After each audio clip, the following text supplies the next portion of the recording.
사도행전 20장 22절 신약성경 223쪽입니다. 같이 한 목소리로 합독하도록 하겠습니다. 사도행전 20장 22절 말씀입니다. 함께 있습니다. 보라, 이제 나는 성령에 매여 예루살렘으로 가는데 거기서 무슨 일을 당할는지 알지 못하노라. 아멘. 기도하겠습니다. 하나님, 우리를 부르셔서 말씀 앞에 세우셨습니다. 하나님의 말씀이 능력이 있고 생명이라 했는데 그 생명과 능력을 맛보는 시간이 되게 하여 주옵소서. 예수님의 이름으로 기도하옵나이다. 아멘. 여러분, 파이어족이라는 말을 들어보셨습니까? 파이어족. 이게 파이어가 불이잖아요. 그러니까 막 확 뭐 인생을 불태운다 뭐 이런 의미가 아니라 이제 그 조기에 경제적인 자유를 얻어서 빨리 은퇴하겠다. 그래서 이제 영어 앞 글자를 따서 fire가 financial independence retire early 이렇게 해서 앞에 글자를 따서 fire족입니다. 그래서 뭐 최소 10억이 있어야 된다. 조기 은퇴하려면. 아니면 뭐 10억, 20억은 있어야 한다. 한참 언론에서 많이 이야기들 했는데 가만 보니 요즘 보니까 또 어느 순간 쏙 들어갔더라고요. 제가 생각하기에도 이게 성공도 쉽지 않거니와 실체를 알았기 때문일 것 같아요. 여러분, 왜 파이어족을 꿈꿉니까? 현재 이제 직장 생활에 만족하지 못하는 거죠. 직장에 매여 있는 게 뭔가 일에 막 매여 있는 게 싫은 거죠. 자유를 꿈꿉니다. 근데 여러분, 아이러니는요, 그렇게 성공해서 조기 은퇴를 하면 경제적 독립을 얻으면 아무 일도 안 합니까? 천장만 보고 뭔가를 또 하죠. 자기가 하고 싶은 일이라고 또 뭔가를 합니다. 나는 자연이다처럼 산속에 들어가서 뭐 농막을 짓고 살든지, 제주도 내려가서 제주살이를 하든지, 뭐 하고 싶었던 카페를 하든지 뭔가 합니다. 그러니까 자기가 좋아하는 일에 매이든지 아니면 먹고 살기 위해 매이든지 그 차이일 뿐입니다. 여러분, 사람이 산다는 것은 뭔가에 매여 있는 겁니다. 아무에게도 아무 것에도 매여 있지 않은 사람은 없습니다. 아기가 엄마 뱃속에서부터 뭐에 매입니까? 탯줄에 매여 있죠. 태어나면 더 복잡한 가족관계 속에 매입니다. 자라면서 학교라는 제도에 매입니다. 시험 봐야 되죠. 뭐 중간고사, 기말고사, 수능 준비해야 되죠. 그럼 대학 가면 와, 프리다, 완전히 자유롭다. 아니죠. 학점에 매이고 스펙에 매이고, 직장 들어가면 직장에 매이고, 결혼하면 자식들에게 매입니다. 그리고 인간은 무엇에겐가 매이는 삶을 사는 겁니다. 그 매이는 것 자체가 나쁜 것이 아닙니다. 인간의 한계이기도 하고 그게 조건이기도 합니다. 매이지 않는, 아무 것에도 매여 있지 않은 인간은 존재할 수가 없습니다. 불교에서는요, 이 매여 있는 것을 고라고 가르쳐요. 고, 괴로움. 괴로움의 근원이 매이는 것에서 온다.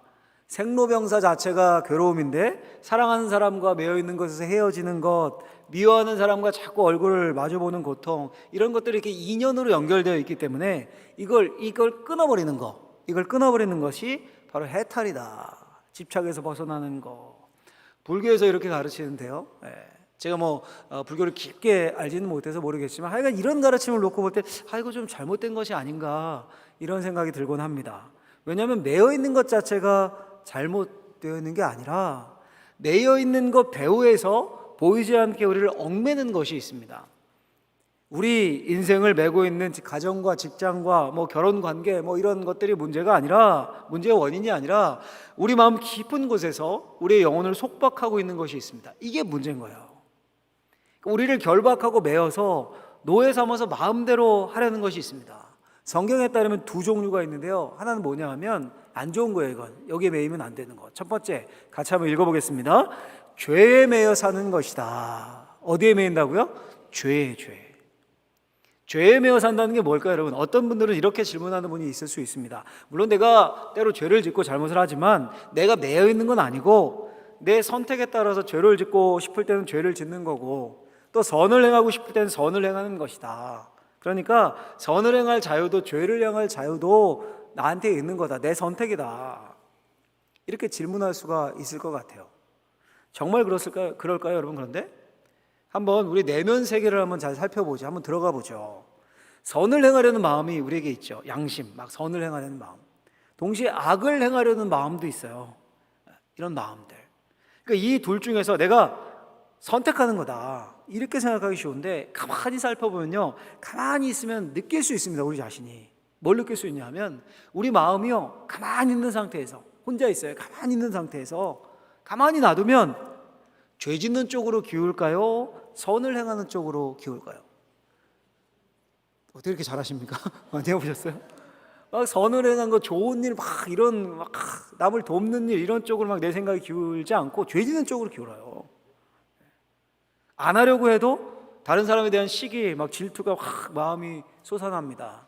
다른 사람을 칭찬하면 에이 시큰둥한데, 그 사람 막 부족한 점 말하면 내가 그럴 줄 알았어, 내가 그렇게 보이더라고, 막 이러면 뇌에서 막 그냥 엔돌핀이 솟고 기분이 확 좋아지고.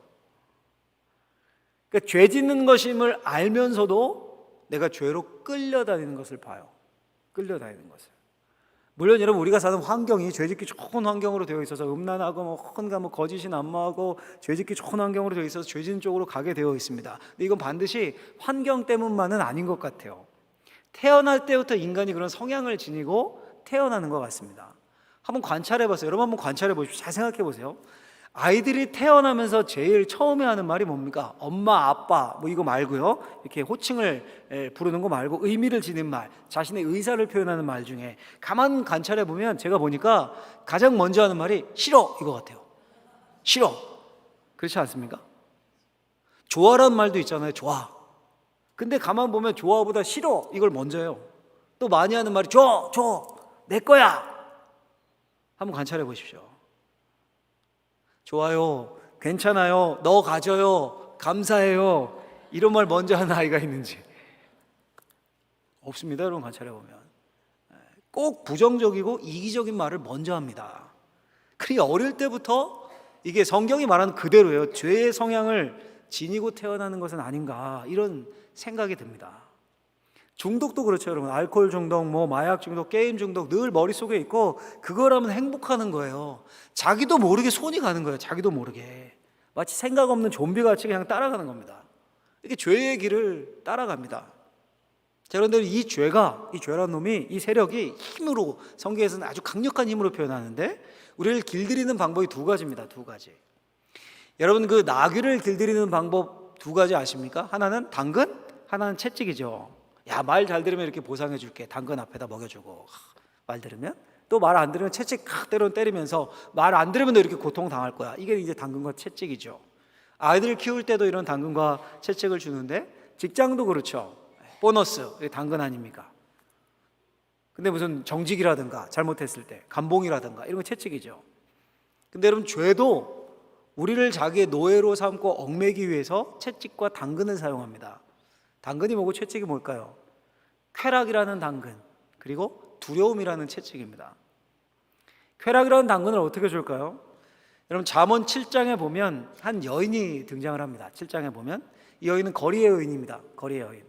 해가 지면 남자를 꿰기 위해서 립스틱을 진하게 바르고 짙은 향수를 뿌리고 길에 나와서 유혹을 합니다. 지나가는 젊은이들을. 지나가는 남성을 붙들고 애교를 부리며 작은 소리로 속삭입니다. 야, 우리 집에 가서 사랑을 나눕시다. 이런 유혹을 받은 젊은이의 모습을 잠언 기자가 이렇게 묘사를 해요. 잠언 7장 22절 말씀을 보면 한번 같이 읽어보겠습니다. 젊은이가 곧 그를 따랐으니 소가 도수장으로 가는 것 같고 미련한 자가 벌을 받으려고 쇠사슬에 매이러 가는 것과 같도다. 아멘. 이 젊은이의 모습이 어떻습니까? 소가 도살장에 끌려가는 것처럼 어디로 가는지 모르고 끌려가는 것만 같습니다. 벌 받으려고 쇠사슬에 매여서 결박당하려고 끌려가는 것만 같습니다. 이 젊은이는 이 생각을 합니다. 내가 마음속에 좋아서 선택하는 거지 이렇게 생각할지 모릅니다. 그런데 외부 사람이 보면, 하늘에서 보면 그냥 끌려가는 거라는 거예요. 왜 끌려갑니까? 쾌락을 약속받죠. 쾌락을. 말초신경을 자극하는 짜릿함이 있죠. 그렇게 하룻밤을 보내면 그때만큼은 살아있는 것처럼 느낍니다. 죄가 주는 즐거움이 있습니다. 근데 돌이키면 후회를 합니다. 내가 왜 그랬을까? 내가 왜 내 인생을 이렇게 낭비할까? 나오면서 후회를 합니다. 그런데 다음에 또 끌려가요. 왜요? 한순간에 쾌락을 주기 때문에. 이게 죄가 우리를 올가매는 당근입니다. 모든 중독들 다 마찬가지죠. 두 번째는 채찍입니다. 채찍. 이건 두려움이에요. 두려움. 히브리서에 보면 이런 표현이 있습니다. 우리 히브리서 2장 15절 말씀을 같이 한번 집중해서 한번 읽어보겠습니다. 읽습니다. 또 죽기를 무서워함으로 한평생 매어 종로로 타는 모든 자들을 놓아주려 하심이니. 아멘. 죽기를 무서워함으로 한평생 매여 종로로 타는 모든 자들. 인간을 이렇게 묘사해요. 야, 진짜 정말 인간에 대한 이해가 그 심오하지 않습니까? 죽기를 무서워하기 때문에, 죽음에 대한 두려움 공포 때문에 한평생 매여서 종로로 타는 게 사람이라는 거예요. 마귀가 죽음의 공포를 줍니다. 죽음이 뭡니까? 잊혀지는 거죠. 잊혀지는 것에 대한 두려움, 내 존재가 사라지는 것에 대한 공포, 일생 죽지 않으려고 발버둥을 칩니다. 여러분, 궁극적으로는요, 우리 죽음이 좀 멀리 있는 것 같죠. 특별히 젊고 건강한 분들은 내 얘기 아닌 것 같죠. 멀리 있는 것 같고, 그렇죠? 그런데 죽음이 이미 우리의 삶 속에 들어와 있습니다. 그래서 우리에게 공포를 가져오고, 그 공포, 두려움이 새끼를 친 작은 두려움들이 우리의 삶들을 지배하는 거예요. 내가 직업을 잃지 않을까? 내가 시험에 떨어지지 않을까? 이 평생 루저로 살지 않을까? 이 조직 권력에서 밀려나지 않을까?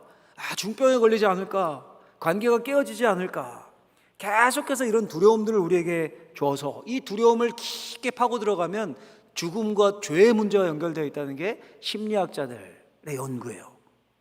그래서 우리로 죄 짓도록 만듭니다.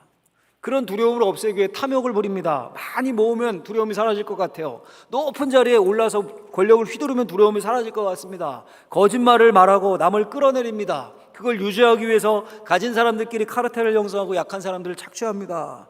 여러분, 이 모든 것의 근본 원인이 뭡니까? 죽음에 대한 공포예요. 내가 없어질 것 같고, 내 존재가, 내 영향력이 사라질 것을 두려워하는 마음 때문에 그게 새끼를 쳐서 죄악의 길로 나갑니다. 이게 우리가 사는 세상이고 인간이 만든 세상입니다. 성경이 말하는 인간, 죽기를 무서워함으로 한평생 매여 종로로 타는. 자, 여러분, 그러면 우리가 어떻게 이런 세상에서 구원을 받겠습니까? 어떻게 하면 쾌락의 유혹을 거절할 수 있을까요? 어떻게 하면 두려움이라는 일체책을 극복할 수 있을까요? 어떻게 하면 이 죄에 매여 종로로 타는 삶을 끊어낼 수 있겠습니까? 살지 않을 수 있겠습니까? 하나님의 말씀이 우리에게 답을 줍니다. 두 번째, 같이 한번 읽어보도록 하겠습니다. 성령에 매여 사는 것이다. 뭐에 매여 산다고요? 성령에. 첫 번째가 죄에 매여 사는 거예요. 마귀의 영향력 아래 죄에 매여 사는 것. 두 번째는 성령, 하나님의 영이 우리를 매십니다. 그러니까 어떤 사람은 죄에 매여 사는 거고요, 어떤 사람은 성령에 매여 있습니다. 이게 보이지 않죠? 보이는 게 아니에요. 근데 보이지 않으면서 우리 마음 깊은 곳에 자리 잡고 우리의 삶을 좌우하고 우리의 삶을 이끌어가고 우리의 삶을 드라이브해 가는 거예요. 밀어내는 거예요, 그쪽으로. 우리가 하는 모든 일의 동기가 되고 우리의 삶의 원동력을 제공합니다. 이게 성경이 세상과 인간을 보는 눈이에요. 두 길이 있다는 거예요. 항상 시편에서도 얘기하죠. 열자마자 복 있는 사람의 길, 악인의 길, 둘 중 하나입니다. 죄의 지배를 받아서 마귀의 노예가 되든지, 아니면 성령의 지배를 받아서 하나님의 사람이 되든지, 두 길이 우리에게 열려 있습니다. 중간은 없습니다. 둘 중에 하나를 우리가 선택해서 살고 있습니다. 특별히 죄의 매인 삶을 벗어나는 방법이 뭐냐 하면 성령에 매여 사는 겁니다. 성령에 매인 사람이 되는 거예요. 목사님, 하나님께 매인 게 뭐 좋습니까? 이제 죄에서 놓여서 내 마음대로 살 수 있다, 이런 게 아니라, 해방이 아니라 다시 또 성령, 하나님께 매여야 된다니까, 그게 뭐가 좋습니까? 어차피 매이는 건데. 여러분, 하나님께 매여 사시는 것, 성령님께 매여 사시는 것 좋으십니까? 다 아멘 하시네요. 기계적으로 하지 마시고 잘 생각하고 답하십시오. 진짜 좋으십니까? 제가 실체를 알려드릴게요. 일단 하나님께 매이면 드리는 게 많아요. 시간 드려야 되죠. 이 주일 황금 시간에 나와서 여러분들 예배 드리고 있습니다. 등산 가도 되는데 골프도 못 치고 꽃놀이도 못 가고 주일뿐입니까? 조금 지나면 시간 더 드리라 그래요. 더 드리라고.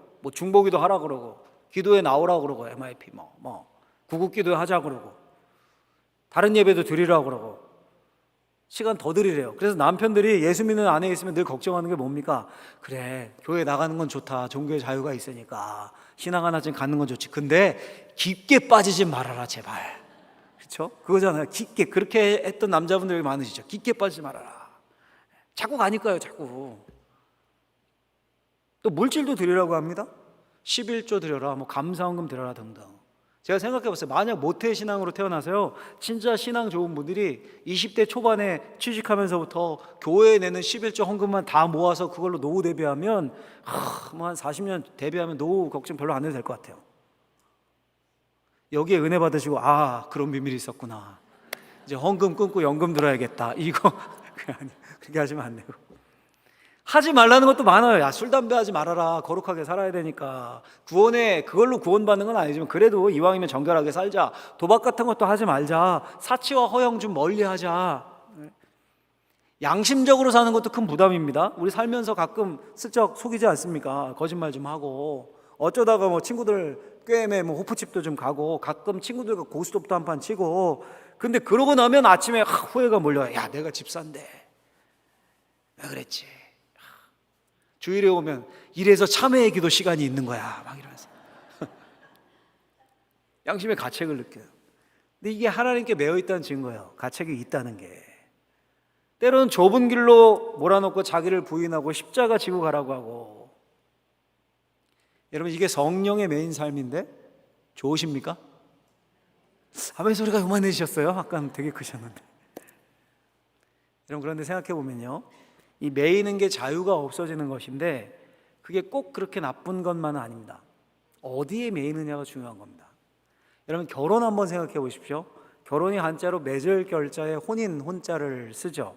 결혼해서 서로 맺어지는 겁니다. 매이는 겁니다. 결자라는 글자를 보면 이렇게 실사변에 길할 길자 옆에 이렇게 돼 있죠. 실로 꽉 묶듯이 붙잡아 맨다는 거예요. 결박하다라고 할 때 그 결자, 결혼에 쓰이는 결자죠. 그러니까 결혼은 남편과 아내가 서로에게 매이는 거예요. 매이는 거. 제가 이렇게 결혼식 주례를 할 때가 간혹 있는데요, 늘 결혼 약속, 결혼 서약이라고 하죠. 혼인 서약. 이걸 하기 전에 꼭 멘트를 합니다. 꼭 이런 멘트를 한 번도 빼놓지 않고 했던 것 같아요. 지금 일생의 가장 중요한 약속을 하는 것입니다. 물으려면 지금 물으십시오. 아니라고 답하십시오. 지금. 여러분, 기쁠 때나 슬플 때나 건강할 때나 병들었을 때나 죽음이 갈라놓을 때까지 남편 아내 된 본분을 다할 것을 하나님과 증인 앞에서 서약하십니까? 야, 여러분, 이보다 무서운 약속, 이보다 무서운 헌신이 어디 있습니까? 아니, 총각 때, 처녀 때 자유롭게 모든 거 다 열어놓고 이 남자도 만나고 저 남자도 만나고 간 보고 소개팅 막 선을 막 100번씩 하고, 제가 그랬다는 게 아니라 하여간 이렇게 많이. 근데 이제 결혼식 하고 나면, 혼인서약 하고 나면 딱 한 여자, 딱 한 남자에게 어떻게 되는 거예요? 매이는 거예요. 매이는 거. 이게 얼마나 안 좋은 겁니까, 여러분? 그렇죠? 자유가 없어지는데. 여기 부부끼리 앉아 계신 분도 꽤 있던데 왜 하셨습니까, 이런 걸? 그렇죠? 이 안 좋은 걸. 근데 여기 있는 어른들 왜 자녀들이 결혼 못하면 그렇게 걱정을 하시고 기도 제목 1순위가 자녀 결혼입니까? 이렇게 안 좋고 답답한 건데, 속박되는 건데. 이상하지 않습니까? 제가 여러분, 그림을 좀 감상하는 시간을 이 설교 시간에, 우리 또 문화인이니까 한번 가져보려고 해요. 이게 샤갈이라는 사람 들어보셨죠? 샤갈이라는 사람이 그린 도시 위에서라는 그림입니다. 도시가 밑에 쫙 보이죠? 남녀가 안고 쫙 날아가고 있어요. 도시 위를 비행해요. 다음 그림 한번 보여주시면 역시 화풍이 비슷하죠? 샤갈의 그림인데 산책이라는 제목의 그림입니다. 남녀가 손을 잡고 이렇게 자연을 막 산책하죠. 남자는 그냥 땅에 붙어있는데 여자는 이렇게 하늘을 나는 것 같아요. 세 번째 그림 보여드리면, 이건 이제 에펠탑의 신랑 신부라는 제목의 그림입니다. 뒤에 있는 이렇게 남색으로 되어 있는 게 에펠탑이고요. 에펠탑 보이죠? 신랑 신부가 결혼을 하고, 결혼한 것 같죠? 막 옷이 새를 타고 에펠탑으로 이렇게 막 날아오르는 모습입니다. 여러분, 이 그림들의 남자 주인공은 샤갈 자신입니다. 샤갈은 남녀가 나오면 항상 저렇게 날아다녀요. 여자 주인공은 벨라 로젠벨트라는 자신의 아내입니다. 결혼해서 30년쯤을 살다가 여자가 먼저 죽었습니다. 근데 샤갈이 유대인이었고 러시아에서 자랐습니다. 프랑스에서 작품 활동을 했고요.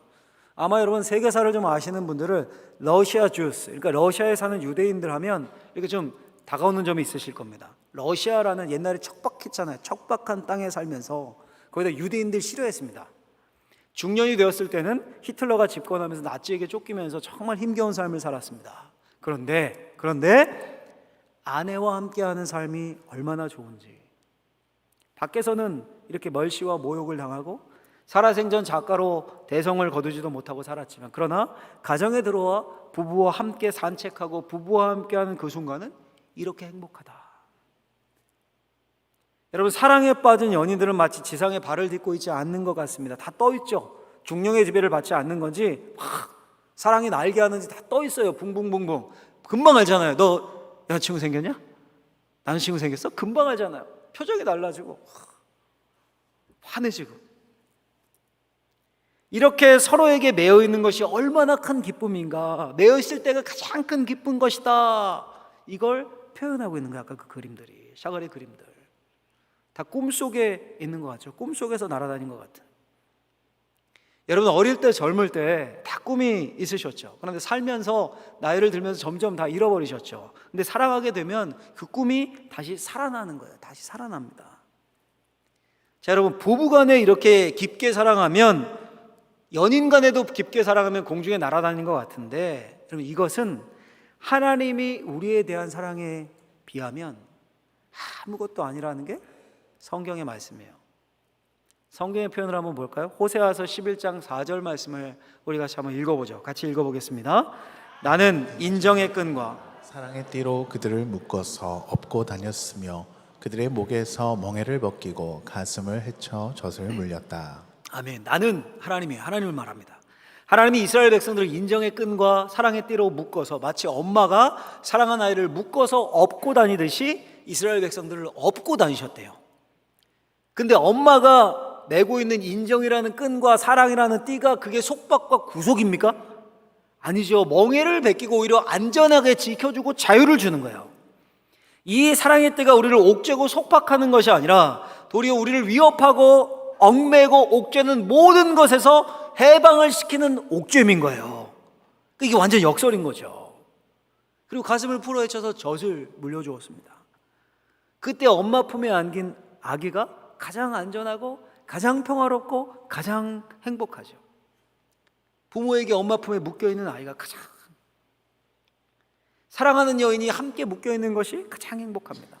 마치 그것처럼 하나님께 묶여있는 것이, 성령께 매여있는 것이 역설적이게도 가장 자유로운 삶이고 가장 큰 행복이라는 거예요. 여러분, 이 성경이 말해주는 바입니다.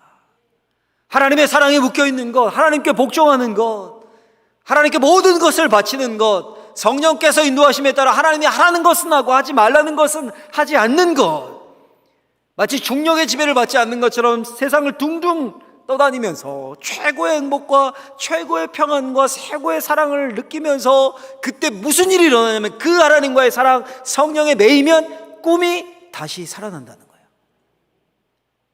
오수절 성령께서 강림하실 때 무슨 메시지가 선포됩니까? 젊은이들, 늙은이들 환상 보고 꿈을 꾸게 될 것이다. 이게 여러분 성령에 매여있는 사람의 삶입니다. 오늘 본문을 우리가 한 절을 읽었는데요, 다시 한번 보죠. 사도 바울의 고백인데 20장 22절 말씀 다시 한번 읽어보겠습니다. 보라, 이제 나는 성령에 매여 예루살렘으로 가는데 거기서 무슨 일을 당할는지 알지 못하노라. 아멘. 위대한 신앙인 바울의 고백입니다. 보라, 이제 나는 어디에 매여 있다고 합니까? 성령에 매여. 성령에 매여서 어디로 갑니까? 성령이 가라는 데로 가겠죠. 그곳이 예루살렘입니다. 예루살렘으로 간다는 것은 죽으러 간다는 소리입니다. 지금 이 시점에서 소가 도살장에 끌려가듯이 죽으러 갑니다. 왜요? 거기서 무슨 일을 당하는지 알지 못하노라. 무슨 일을 당하는 겁니까? 23절 보면, 밑에 보면 이렇게 되어 있습니다. 오직 성령이 각성해서 내게 증언하여 결박과 환난이 나를 기다린다 하시나. 성령이 말씀하셨습니다. 결박과 환난이 나를 기다린다. 결박이 매여있다, 단어와 같은 단어죠.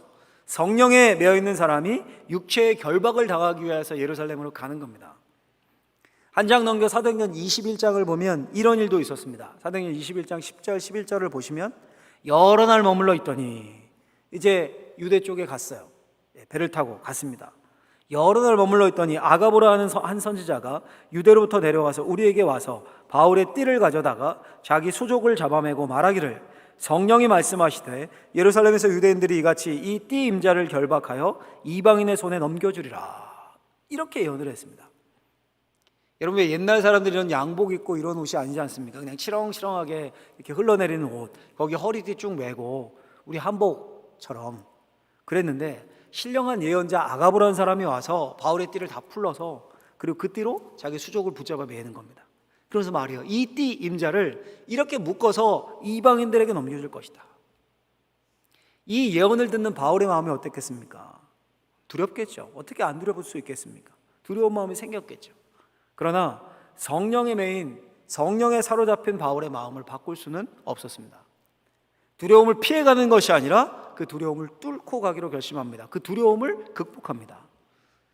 여러분, 두려움은 마귀가 사용하는 죄짓게 만드는 원인이 된다고 했죠. 그 두려움 때문에 포기하는 게 아니라 그 두려움을 뛰어넘을 수 있는 힘을 누가 주시는 거예요? 성령께서 주시는 거예요. 실제로 사도 바울이 예루살렘에 갑니다. 가서 결박을 당해요. 진짜 수족을 메고 감옥에 갇힙니다. 2년 동안 있었습니다. 우리나라도 징역 2년형이면 실제 감옥에 가는 거면 크죠. 감옥에 2년 동안 갇히고 재판받으면서 왕 앞에 나가서 이렇게 말합니다. 사도행전 26장 29절에 보면 우리 같이 한번 이 구절을 읽어볼까요? 같이 읽겠습니다. 시작. 바울이 이르되 말이 적으나 많으나 당신뿐만 아니라 오늘 내 말을 듣는 모든 사람도 다 이렇게 결박된 것 외에는 나와 같이 되기를 하나님께 원하나이다. 아멘. 여러분 보십시오. 손박이 결박된 죄수의 몸이 재판을 받으면서 결박된 채 왕 앞에 나와서 그 재판장에게 이렇게 말해요. 이 결박된 것 외에는 다 나처럼 되길 원합니다. 어떻게 되길 원한다는 겁니까? 이 몸 묶인 거 말고 성령에 매이길 원합니다. 내가 지금 육체는 이렇게 결박되어 있지만, 구속되어 있지만 내 영혼은 성령에 매여 있는 내 영혼은 그 무엇으로도 구속할 수 없습니다. 내 영혼은 자유롭습니다. 다 나와 같이 되기를 원합니다. 여러분, 이게 성령에 매인 사람입니다. 실제로 수족이 매여 부자연스러운 삶을 살아도 거기에 굴하지 않습니다. 그 내면에 가득한 자유와 충만함이 그걸 뛰어넘게 해요. 사랑하는 우리 바운지교회 성도 여러분, 여러분들을 메고 있는 것이 무엇입니까? 여러분들의 인생을 부자연스럽게 만들고 여러분들의 인생의 발목을 붙잡고 앞으로 나가게 하지 못하는 것이 무엇입니까? 여러분들을 허우적거리게 하는, 도저히 빠져나오지 못할 것 같은 그런 수렁이 무엇입니까? 어떤 사람은 어쩔 수 없는 환경이 있겠죠. 소위 빼박이라고 하죠. 이럴 수도 없고 저럴 수도 없는 환경, 앞으로 갈 수도 없고 뒤로 물러날 수도 없는 그런 답답한 상황, 환경 속에 있는 사람도 있을 수 있습니다. 옴짝달싹 못하게 매여 있는 거예요. 때로는 그게 가정일 수도 있습니다. 불우한 가정에서 찢어지게 가난하고 콩가루 가정에서 태어난 것 자체가 결박일 수 있습니다. 원하지 않는 결혼을 한 건, 원하지 않는 자녀를 낳고 감당이 안 되어 매여 있는 사람들, 나를 누르는 외부의 힘, 권력이 있어서 사방에서 막 압력을 가하는 사람들, 아니면 앞이 안 보이는 불확실한 미래로 가득한 이 사회의 현실, 내 현실, 이런 것들이 우리를 얽어매고 우리를 두렵게 만들고 우리가 두려워합니다. 근데 여러분, 이런 것들은 진짜 우리를 두렵게 하는 게 아니라 마귀가 주는 두려움일 뿐입니다. 성령에 매인 사람들은 이런 외적인 매임 결박이 있어도 바울처럼 모든 걸 극복할 수 있는 용기를 부여받는 거예요. 바울처럼, 맞아요, 내 육신이 지금 결박되어 있습니다. 내 형편이 좋지 않습니다. 그러나 이것 외에는 다 나와 같이 되기를 원합니다. 내 안에 예수 그리스도의 복음이 충만하고 내가 성령에 매여서 성령 충만한 삶을 살고 있기 때문에 내 영혼은 자유롭기 때문에 다 나와 같이 되기를 원합니다. 이렇게 담대하게 외칠 수 있는 우리가 되었으면 좋겠습니다. 여러분, 이게 꿈입니까? 제가 설교를 준비하면서 이건 뭐 가능한 거야, 이거 꿈 아니야, 이게 꿈입니까 여러분? 그런데 불가능한 일입니까? 우리의 육신의 결박, 환경의 결박, 마귀가 주는 혼과 두려움이 더 훨씬 크게 느껴지십니까? 성경은 그렇지 않다라고 분명히 말해요. 성령에 매인 사람, 바울은 상상 속의 인물이 아닙니다. 바울만 특별한 것이 아닙니다. 우리 역시 성령에 매인 사람이 되면 하나님 나라의 복음을 온전히 깨달아 알고 그 복음이 내 삶에 가득하면, 성령이 내 안에서 역사하시면 바울과 같은 또 다른 자유가 우리에게 주어진다는 거예요. 우리 모두에게 이런 마음이 있었으면 좋겠습니다. 우리는 이 땅에 매여 있는 존재가 아니라 하늘에 매여 있는 존재들입니다. 우리는 제도에 매여 있는 존재가 아니라 사랑에 매여 있는 존재들입니다. 사람에 매여 있고 죄의 종이 아니라 하나님께 매여 있고 하나님의 종이고 성령에 매여 사는 사람들입니다. 늘 이렇게 고백하시고 고백뿐 아니라 날마다 느끼셔야 돼요, 여러분. 느껴야 돼요. 마치 남녀가 사랑할 때 날아다니는 것처럼 매일 그 느끼듯이 하나님의 깊은 사랑, 그 사랑에 깊게 빠져서 하나님은 발붙이고 계시고 우리는 하나님의 손잡고 날아다니는 그런 경험. 일주일에 적어도 한 번은 복음에 내가 복음을 알고 하나님 나라의 복음을 알고 하나님 나라의 시민으로 하나님의 자녀로 살고 있지. 그게 너무 감격하고 감사해서 하늘을 나는 것 같은, 그래서 좁은 길이라도 다른 모든 육체적인 것이 나를 얽매는 것 같고 답답한데 그걸 능히 뛰어넘을 수 있는 영혼의 자유함, 그 좁은 길을 나를 얽매는 모든 것을 뚫고 갈 수 있는 그 힘, 그 능력, 성령에 매인 사람에게 하나님이 그 길을 뚫어주시고 보여주시고 능력으로 삶 가운데 역사하시고. 바울이 그러지 않았습니까? 그 육체의 결박이 바울을 막지 못했어요. 결국은 사방으로 옥죄고 둘러싸임이 바울을 막지 못했어요.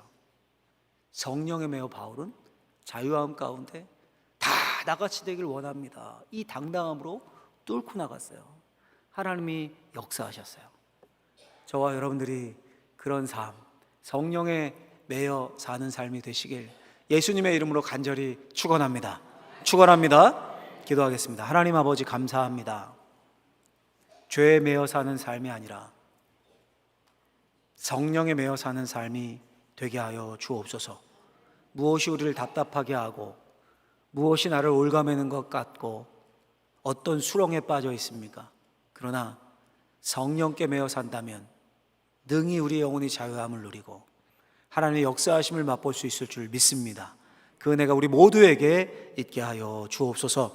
예수님의 이름으로 기도하옵나이다. 아멘.